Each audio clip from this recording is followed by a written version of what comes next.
नमस्कार, आप सभी दोस्तों का एक बार फिर से स्वागत है स्टडी स्किल सेंटर के इस यूट्यूब चैनल पर। तो एचपी पुलिस कांस्टेबल की इस मॉक टेस्ट सीरीज़ में आप सभी दोस्तों का एक बार फिर से स्वागत करता हूं मैं। तो आज जो हम करेंगे वो है मॉक टेस्ट नंबर 9। इससे पहले भी दोस्तों 8 जो मैं मॉक टेस्ट बना चुका हूं एचपी पुलिस कांस्टेबल के जो रिटन एग्ज़ाम को लेकर। अगर आपने वो नहीं देखे हैं तो चैनल पे जाके मैंने इसके लिए एक अलग से प्लेलिस्ट बनाया हुआ है, आप वहाँ जाके इन और 8 मॉक टेस्टों को भी देख सकते हैं। दोस्तों चलिए, आज का जो हमारा मॉक टेस्ट है इसमें आपके जो टोटल क्वेश्चन रहेंगे 32 क्वेश्चन का ये आपका मॉक टेस्ट है। इसमें हिंदी के 16 क्वेश्चन और इंग्लिश के भी रहेंगे इसमें 16 क्वेश्चन। तो इन 32 क्वेश्चनों को आपने जो करने की कोशिश करनी है दोस्तों, वो आपके पास जो टाइम रहेगा मैक्सिमम टाइम 15 मिनट से आपने कम टाइम की 10 से 15 मिनट के बीच में आपने टाइम लेने की कोशिश करनी है। तो चलिए दोस्तों स्टार्ट करते हैं आज का हमारा मॉक टेस्ट। दोस्तों अगर आप चैनल में नए जुड़े हैं तो चैनल को ज़रूर सब्सक्राइब करें और बेल आइकन भी दबाएं ताकि आने वाले हर मॉक टेस्ट का वीडियो आप तक आसानी से पहुंच पाएँ। और वीडियो के एंड में अपना जो स्कोर है वो भी ज़रूर कमेंट करें और आपको वीडियो कैसा लगा ज़रूर बताएं। तो चलिए स्टार्ट करते हैं आज का हमारा जो मॉक टेस्ट। तो फर्स्ट क्वेश्चन है हमारा हिंदी का, वो है संधि विच्छेद करें। तो आपके पास जो संधि विच्छेद पूछा है वो है संकल्प का संधि विच्छेद होगा। तो आपके पास जो 4 ऑप्शन दिए गए हैं, तो आपके पास जो फर्स्ट ऑप्शन है वो है सम जमा कल्प, ऑप्शन बी है आपके पास सन जमा कल्प, ऑप्शन सी है वो है सन जमा कल्प और ऑप्शन बी है वो है स जमा कल्प। तो इस क्वेश्चन का जो सही आंसर होगा, आई होप आपने जो आंसर होगा अपना कहीं लिख लिया होगा या आपने सोच लिया होगा। तो इसका जो फर्स्ट जो आंसर होगा वो होगा ऑप्शन ए होगा, इसका सम जमा कल्प होगा, संकल्प का संधि विच्छेद। अगर दोस्तों हम संकल्प को देखें तो ये व्यंजन संधि का ये एक शब्द है। तो इसमें व्यंजन संधि का एक नियम लगा हुआ है। यदि म व्यंजन के बाद यदि क से लेकर म तक, मैं फिर से रिपीट कर रहा हूँ दोस्तों, म व्यंजन के बाद यदि क से लेकर म तक कोई भी व्यंजन अगर आता है तो जो म है तो म जो है बिंदी के रूप में लग जाता है। तो जैसे अगर आप देखेंगे इधर तो यहाँ म लगा हुआ है और म के बाद क व्यंजन लगा हुआ है। तो अगर इस तरह सा कोई भी अगर कभी आए तो जो म होता है हलंत वाला, उसका ऊपर बिंदी बन जाता है और वो बन जाता है सम। तो ये था हमारा फर्स्ट क्वेश्चन। तो नेक्स्ट हमारा जो क्वेश्चन है वो है निरर्थक का संधि विच्छेद होगा। तो निरर्थक में जो आपके 4 ऑप्शन आपके दिए गए हैं वो है निर जमा अर्थक, ऑप्शन बी है निरह जमा अर्थक और ऑप्शन सी है निह जमा अर्थक और ऑप्शन डी है आपका नीरा जमा अर्थक। तो इसका जो सही उत्तर होगा निरर्थक का वो होगा ऑप्शन सी आपका दोस्तों नीह जमा अर्थक। तो नीह जमा अर्थक होगी निरर्थक का संधि विच्छेद। तो ये इस संधि में दोस्तों ये आपका विसर्ग संधि का ये नियम है। इस नियम में आपका जो विसर्गों का जो है र बन जाता है, तो विसर्गों का र बन जाता है, तो निह जमा अर्थक होगी निरर्थक का संधि विच्छेद। तो नेक्स्ट हमारा जो क्वेश्चन है वो है हिंदी भाषा का स्रोत है। तो आपके पास जो ऑप्शन है वो है अपभ्रंश, देवनागरी, प्राचीन हिंदी या संस्कृत। तो हिंदी भाषा का जो स्रोत है दोस्तों वो है संस्कृत भाषा।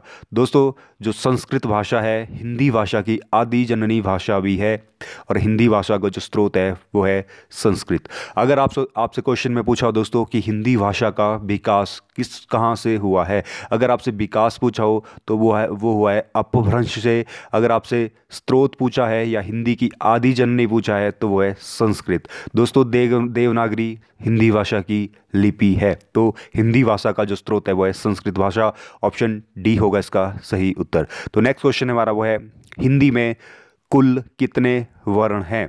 तो आपके पास जो ऑप्शन है वो है 46, 49, 52 या 44। तो इसका जो आपका सही उत्तर है वो है ऑप्शन सी 52, 52। तो हिंदी में दोस्तों जो कुल वर्णों की जो संख्या है वो है 52, 52। तो इसमें आपको दोस्तों 11 जो आपके स्वर रहेंगे, 2 इसमें अयोगवाह रहेंगे और इसमें 33 जो आपके क से लेकर ह तक व्यंजन रहेंगे और 4 रहेंगे इसमें आपके संयुक्त व्यंजन और 2 रहेंगे इसमें आपके जो उत्क्षिप्त या जो द्विगुण व्यंजन होते हैं। तो इनकी जो कुल संख्या होती है वो होती है कुल वर्ण जो होते हैं 52 52। तो नेक्स्ट हमारा जो क्वेश्चन है वो है इनमें से कौन सी भाषा देवनागरी लिपि में लिखी जाती है। तो आपके पास 4 ऑप्शन है वो है सिंधी, मराठी, गुजराती या उड़िया। तो इसमें जो कौन सी भाषा है वो देवनागरी लिपि में लिखी जाती है? तो आपके पास जो इसका सही आंसर होगा दोस्तों वो होगा ऑप्शन बी, मराठी भाषा जो लिखी जाती है वो देवनागरी लिपि में लिखी जाती है। नेक्स्ट हमारा जो क्वेश्चन है वो है हवा का पर्यायवाची शब्द नहीं है। तो हवा का जो पर्यायवाची शब्द नहीं है आपके पास ऑप्शन है वो है सलील, वायु, अनिल या समीर। तो इसका जो सही आंसर रहेगा आपका वो रहेगा सलील, ऑप्शन ए इसका सही आंसर रहेगा। बाकी दोस्तों वायु, अनिल और समीर ये तीनों ही हवा के पर्यायवाची शब्द है। तो सलील दोस्तों जो है हवा का पर्यायवाची शब्द नहीं है।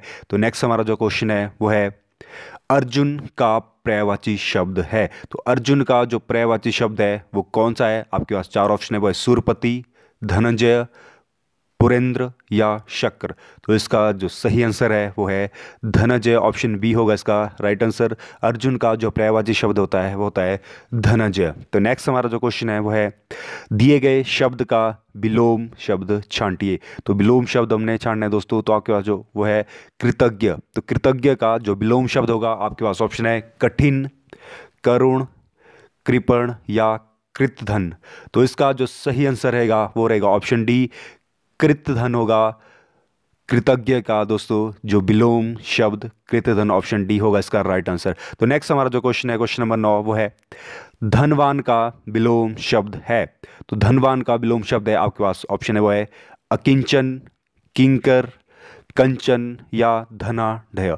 तो इसका जो सही आंसर रहेगा आपका वो रहेगा ऑप्शन ए, अकिंचन होता है दोस्तों। धनवान का विलोम शब्द होता है अकिंचन, ऑप्शन ए होगा इसका राइट आंसर। तो नेक्स्ट हमारा जो क्वेश्चन है वो है जिसे धर्म में निष्ठा ना हो, वाक्यांश के लिए एक शब्द चुनिए। तो आपके पास ऑप्शन है वो है धार्मिक, धर्मपरायण, धर्मनिष्ठ या धर्मात्मा। तो इसका जो सही आंसर रहेगा वो रहेगा ऑप्शन सी आपका धर्मनिष्ठ। जिसे धर्म में निष्ठा हो उसे कहते हैं धर्मनिष्ठ, ऑप्शन सी रहेगा इसका राइट आंसर। तो नेक्स्ट हमारा क्वेश्चन है वो है मैं आज नहीं पढ़ाऊंगा। मैं आज नहीं पढ़ाऊंगा में कौन सा वाक्य है? तो आपके पास ऑप्शन है वो है आज्ञावाचक, निषेधवाचक, संकेतवाचक या विधिवाचक। तो इसका जो सही आंसर रहेगा दोस्तों वो रहेगा ऑप्शन बी, निषेधवाचक। क्योंकि यहाँ देखिए नहीं लगा हुआ है तो नहीं जो होता है निषेधवाचक में लगता है, जो नेगेटिव हमारे सेंटेंस होते हैं। तो मैं आज नहीं पढ़ाऊंगा में जो वाक्य है वो है निषेधवाचक। तो ऑप्शन बी होगा इसका राइट आंसर।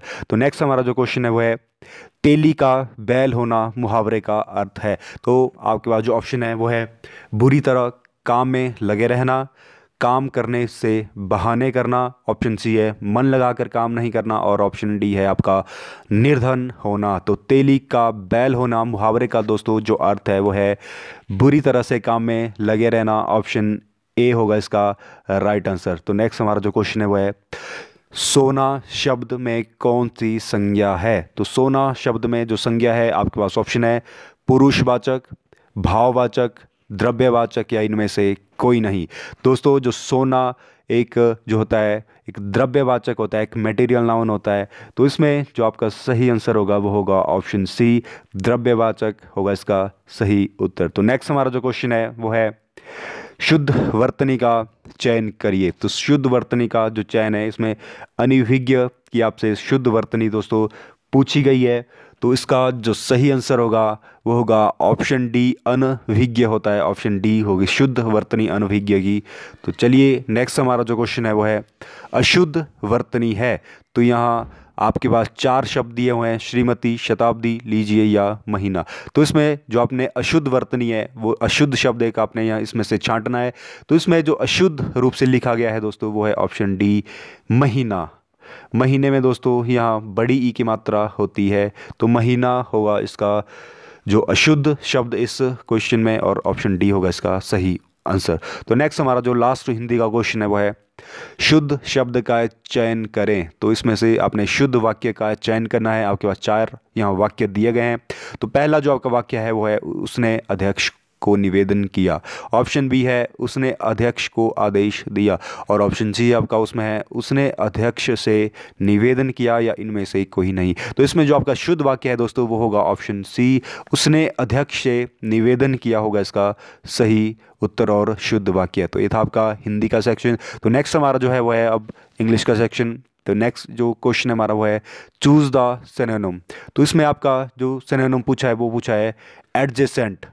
एडजेसेंट का जो आपसे सिनोनिम पूछा है, तो आपके पास जो ऑप्शन है वो है लैकोनिक, ऑप्शन बी है टीम्ड, ऑप्शन सी है एडजॉइनिंग, और ऑप्शन डी है पीथी। तो एडजेसेंट का जो सिनोनिम या जो सिमिलर मीनिंग होता है वो होता है एडजॉइनिंग। ऑप्शन सी होगा इसका सही आंसर। तो एडजेसेंट का जो अर्थ होता है दोस्तों वो होता है एडजेसेंट मतलब पास का, पास का। तो जो एडजॉइनिंग भी होता है इसका अर्थ भी जो होता है दोस्तों साथ लगा हुआ, साथ लगा हुआ। तो एडजेसेंट का जो सिनोनिम या सिमिलर मीनिंग होगा वो होगा एडजॉइनिंग। ऑप्शन सी होगा इसका सही उत्तर। तो नेक्स्ट हमारा जो सिनोनिम है वो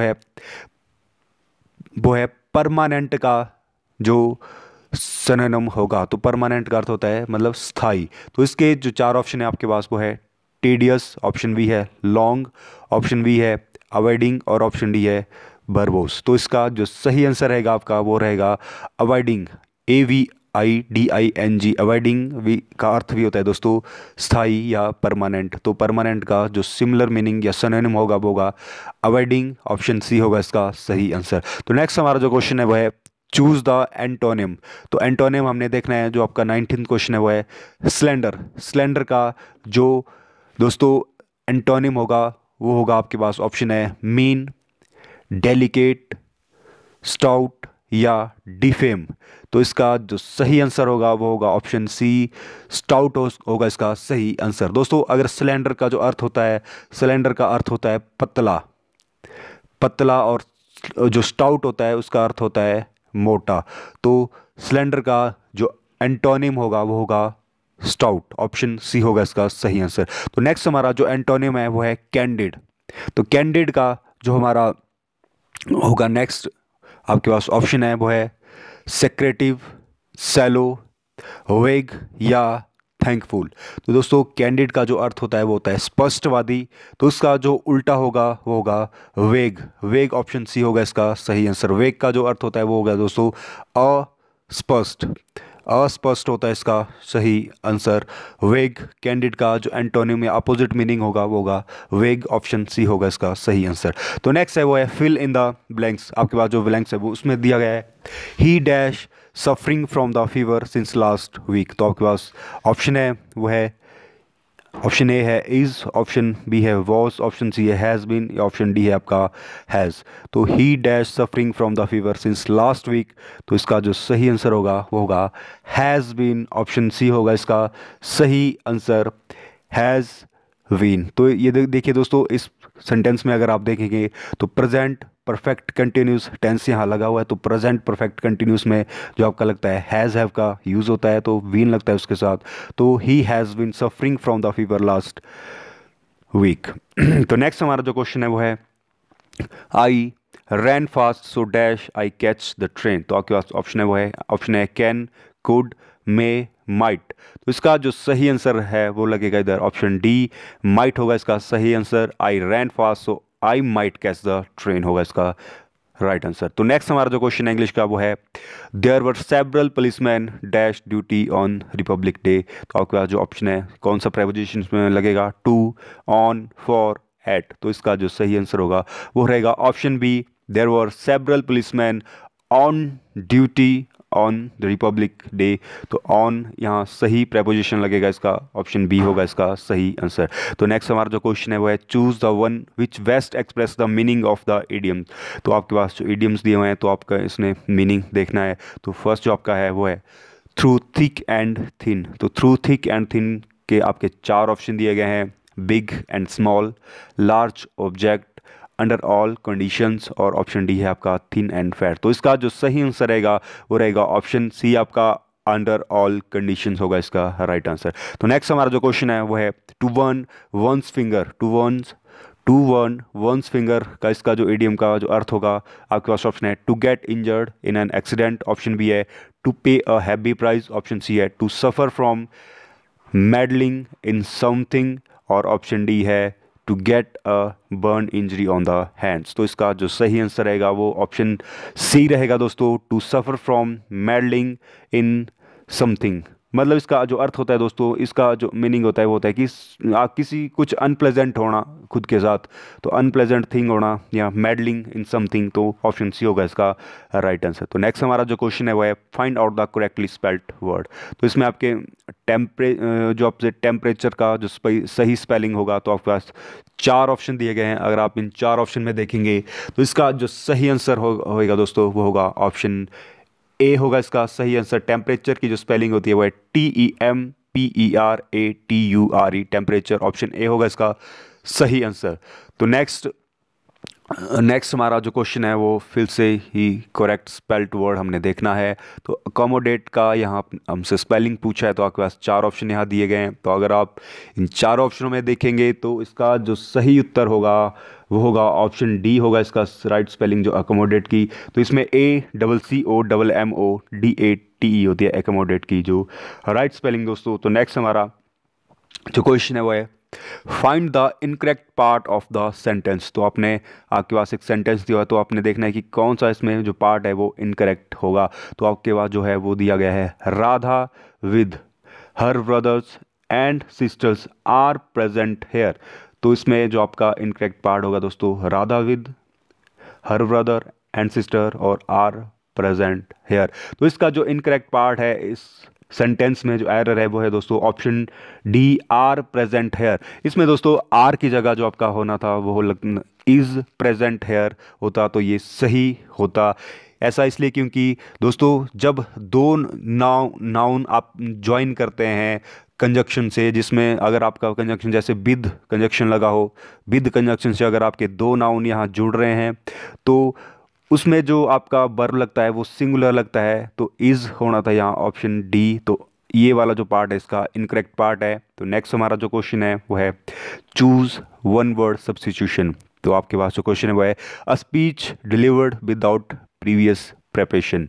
तो a speech delivered without previous preparation is called. तो आपके पास जो ऑप्शन है वो है एपिलॉग, ऑप्शन बी है प्रोलॉग, ऑप्शन बी है एक्सटेम्पोर और ऑप्शन डी है वेटरन। तो इसका जो सही आंसर होगा a speech delivered without previous preparation is called extempore, option C होगा इसका राइट आंसर। तो नेक्स्ट हमारा जो क्वेश्चन है एक और वन वर्ड सब्स्टिट्यूशन है वो है life history of a man written by himself. तो इसमें आपके जो ऑप्शन है वो है बायोग्राफी, ऑटोबायोग्राफी, कैलीग्राफी या बिबिलियोग्राफी। तो इसका जो सही आंसर होगा वो होगा ऑटोबायोग्राफी होता है।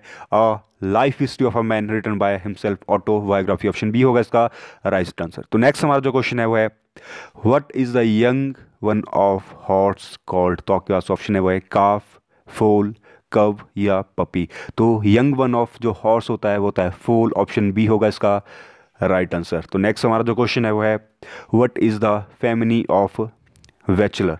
तो बैचलर का जो फेमिनी होता है आपके पास ऑप्शन है वो है जेंटल वुमेन, ऑप्शन बी है हेरोइन, ऑप्शन सी है आपका डेम और ऑप्शन डी है आपका स्पिनस्टर। तो स्पिनस्टर ऑप्शन डी होगा इसका राइट आंसर। स्पिनस्टर होता है दोस्तों बैचलर का जो फेमिनी जेंडर। तो ये था हमारा आज का मॉक टेस्ट। 32 क्वेश्चन हमने इसमें किए दोस्तों। अगर आप वीडियो अच्छा लगे आपको तो वीडियो को लाइक, कमेंट और शेयर ज़रूर करें और चैनल को भी सब्सक्राइब करें। तो धन्यवाद।